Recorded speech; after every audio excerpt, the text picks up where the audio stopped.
আসসালামু আলাইকুম। নিয়মিত বাংলা সংবাদ আপনাদের স্বাগতম। শুরুতে থাকছে সুনাম, এরপর বিস্তারিত। দ্য ডিপ্লোম্যাটের প্রতিবেদন, কোটা আন্দোলনে শেখ হাসিনার ক্ষমতার তক্ততাউস ভেঙে পড়তে যাচ্ছে। জানিয়ে দেব, আমাদের অস্তিত্বের প্রতি হুমকি এসেছে, এই পরিস্থিতি মোকাবেলা করতেই হবে, বলছেন ওবায়দুল কাদের। এবং সবশেষ জানিয়ে দেব, আরও থাকছে ডাবি সহ সব ক্যাম্পাস থেকে পুলিশ বিজিবি সরাতে হবে, বলছে কোটা আন্দোলনের সমন্বয়ক নাহিদ। এতক্ষণ শুনছেন সংবাদ শিরোনাম, এবার জানুন পুরো বিস্তারিত। কোটা ব্যবস্থার বিরুদ্ধে বাংলাদেশের সড়কগুলোতে প্রতিবাদ বিক্ষোভ করেছেন বিশ্ববিদ্যালয়ের পড়ুয়া হাজার হাজার ছাত্রছাত্রী। স্বাধীনতা যুদ্ধে মুক্তিযোদ্ধাদের সন্তানদের সরকারি চাকরির সুযোগ দেওয়ার জন্য কোটা ব্যবস্থায় উল্লেখযোগ্য অংশ সংরক্ষিত রাখা হয়েছে।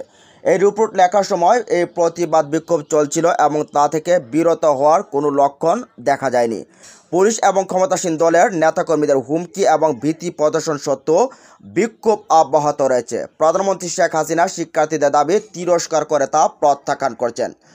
ক্ষমতাসীন আওয়ামী লীগের নেতারা ও মন্ত্রীরা শিক্ষার্থীদের বিরুদ্ধে নানা রকম অপকর্মের অভিযোগ তুলেছেন। বাংলাদেশের স্বাধীনতার যুদ্ধের নেতৃত্ব দেওয়া হলো আওয়ামী লীগ, বলছেন তারা। অন্যদিকে প্রতিবাদী শিক্ষার্থীরা বলছেন কোটা ব্যবস্থায় বৈষম্যমূলক। এর মাধ্যমে যেসব মানুষ ক্ষমতাসীন দলের প্রতি পক্ষপাতী তাদেরকে সরকারি চাকরির সুযোগ দেওয়া হয়। এর পরিবর্তে তারা মেধার ভিত্তিতে নিয়োগ ব্যবস্থার জানাচ্ছেন। কোটা ইস্যুর চেয়েও আরও গভীর এই প্রতিবাদ। শেখ হাসিনার এই প্রশাসন কোনোভাবেই কোটা আন্দোলনকে সামাল দিতে পারছে না।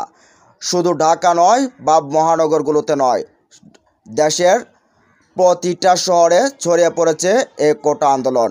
Rubber bullet, tear gas, sound grenade, কোনো কিছুতে কাজ হচ্ছে না এই ছাত্রদেরকে। গতকাল পুলিশ এবং ছাত্রলীগ যুবলীগের আঘাতে 6 জনের প্রাণহানি ঘটেছে, আর এর জের ধরে আরও উত্তাল হয়েছে সারা দেশের ছাত্র জনতা। আওয়ামী লীগ দাবি করে তারা জনগণের প্রতিনিধিত্ব করে এবং শাসন করার নৈতিক কর্তৃত্ব তাদের আছে। তাদের এই দাবির মূলে আঘাত করেছে এসব ইস্যু।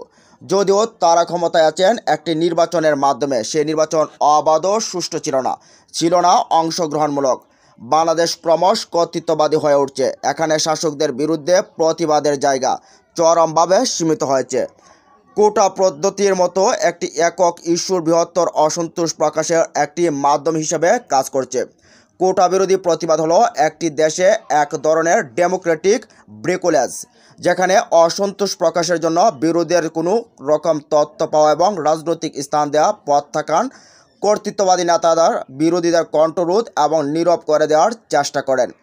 সাধারণভাবে ব্রেকলেজ এমন সর্বকর্মকাণ্ডকে বোঝায় যা তাৎক্ষণিকভাবে হাতের কাছে পাওয়া বিকল্প উপায়। এটা কারখানায় বানানো জিনিসগুলোর মতো নিখুঁত সুন্দর হয় না, তবে উদ্দেশ্য সাধন করবে।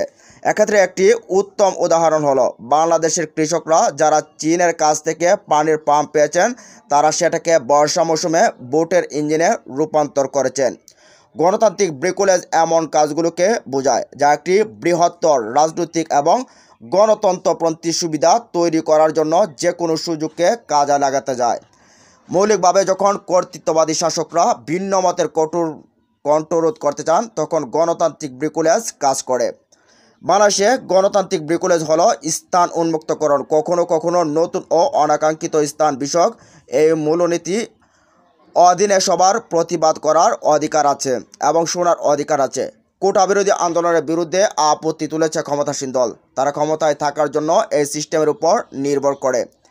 প্রতিবাদী আন্দোলনে কোনো ব্যক্তি নেতৃত্ব দিচ্ছে না, এজন্য বিক্ষোভ দমনের চেষ্টা কর্মকর্তা এবং আইন প্রয়োগের সংস্থাগুলো চ্যালেঞ্জের মুখোমুখি। বাংলাদেশের ওয়াকিবহাল সূত্রের তথ্য মতে, এসব শিক্ষার্থী তাদের কর্মসূচিতে সমন্বয় করতে ইন্টারনেট ব্যবহার করে এবং মেসেজিং অ্যাপ ব্যবহার করছেন। তারা ছোট ছোট গ্রুপে বিভক্ত, কোনো কেন্দ্রীয় সূত্র ছাড়াই এক গ্রুপ থেকে অন্য গ্রুপে বার্তা পাঠিয়ে দেওয়া হচ্ছে।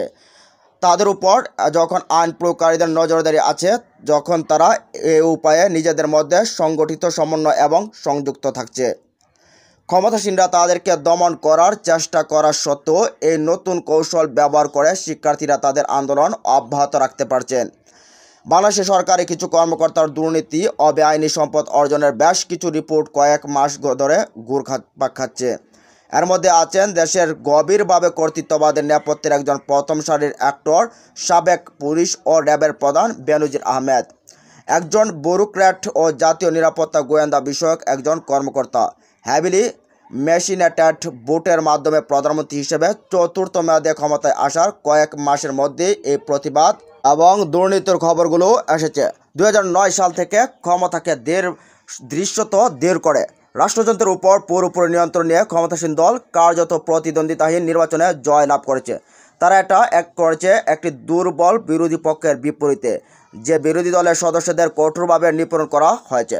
সুতরাং এতই যদি ক্ষমতা করে থাকে, তাহলে কেন আওয়ামী লীগ সরকার প্রতিবাদ মোকাবেলা এবং দুর্নীতি থামাতে পারছে না?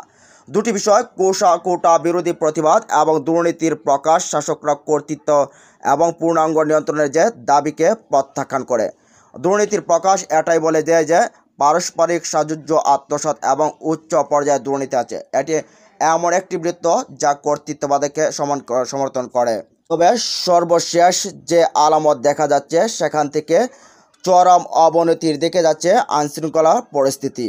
এদিকে আমাদের অস্তিত্বের প্রতি হুমকি এসেছে, এই পরিস্থিতি মোকাবেলা করতে হবে। আওয়ামী লীগের অস্তিত্বের উপর হুমকি এসেছে জানিয়ে দলের নেতাকর্মীদের ওয়ার্ডে ওয়ার্ডে শক্ত অবস্থান নিশ্চিত করার নির্দেশ দিয়েছেন দলটির সাধারণ সম্পাদক ওবায়দুল কাদের। তিনি বলছেন, আমাদের অস্তিত্বের প্রতি হামলা এসেছে, হুমকি এসেছে, এই পরিস্থিতি মোকাবেলা আমাদেরকেই করতে হবে।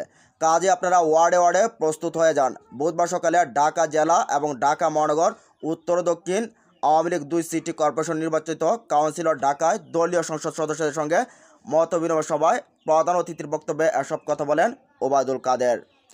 তিনি বলেন, সাধারণ শিক্ষার্থীরা দেশীয় অস্ত্র নিয়ে কেন রাস্তাঘাট দখল করতে যাবে? সহিংসতায় জড়াবে? এই আন্দোলনের নেতৃত্ব নিঃসন্দেহে অশুভ শক্তির হাতে চলে গেছে। সেই অবস্থায় আমরা নিশ্চুপ থাকতে পারি না। ওবায়দুল কাদের বলেন, আমাদের সারা দেশের প্রত্যেক নেতাকর্মীকে আমাদের নেত্রীর পক্ষ থেকে নির্দেশ দিচ্ছি, সারা দেশে সতর্ক হয়ে অবস্থান নিয়ে এই অশুভ শক্তিকে প্রতিহত করতে হবে।